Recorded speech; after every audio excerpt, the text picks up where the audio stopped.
barking as communication. Barking and the use of body language are important means by which dogs communicate. Vocal sounds and body language are used by all sorts of animals and people to express a wide variety of needs and emotions. Communication is necessary to be able to live together in a relationship with minimal conflicts and to be able to understand each other well. The key to understanding how to interact with a barking dog is learning how to interpret what a dog is trying to communicate. This concept applies to humans as well as to dogs. In books and articles about family therapy, it is often stated that most of the problems families struggle with arise due to a lack of ability to communicate, to talk with each other. They talk past each other and accuse each other of not listening to what I say. "You never listen to me" is a common accusation, often yelled at the top of the voice, and the yelling becomes louder and louder the more people do not feel they're being listened to. It is exactly the same with dogs. When we think a dog is not listening, we yell louder and more angrily. Dogs also get frustrated about not being heard. They start yelling also, especially when no matter how much they bark, they fail to make us understand what they're trying to communicate. It is important for us to teach ourselves to listen to what our dogs try to tell us. Ideally, we can recognize their attempts to communicate, the calming signals, the small signs of stress, so we can solve problems before there is a real conflict.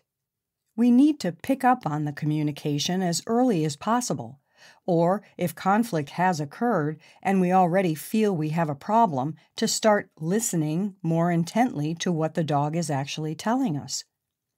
It is only then we can find the right means to solve the problem in a good way. We must learn to listen to what the dog is telling us. Most mammals use a variety of sounds and body language to communicate. So, how do dogs try to communicate?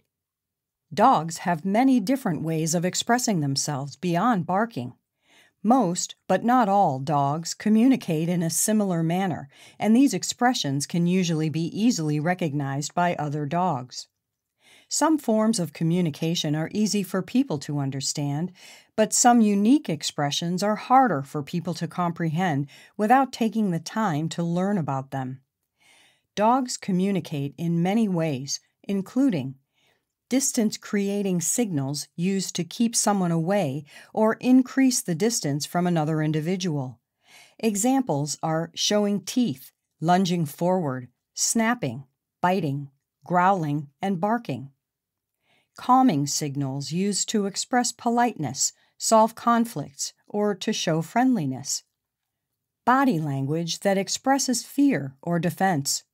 Examples are tail between the legs, crouching, backing up, or taking flight, and of course the stress symptoms like peeing, scratching, and shaking. Signs of joy. Examples are a wagging tail, licking, jumping, wiggling the whole body, and showing a happy face. And then there are all the sounds that dogs make, including barking, whining, growling, and howling. All of these are a natural part of what we can call the language of dogs. They are intended to communicate something to the world around them and to express the feelings the dog has at that moment. Gaining a better understanding of what a dog is trying to communicate and why he may be trying to communicate when he barks will be the focus of the remainder of this book.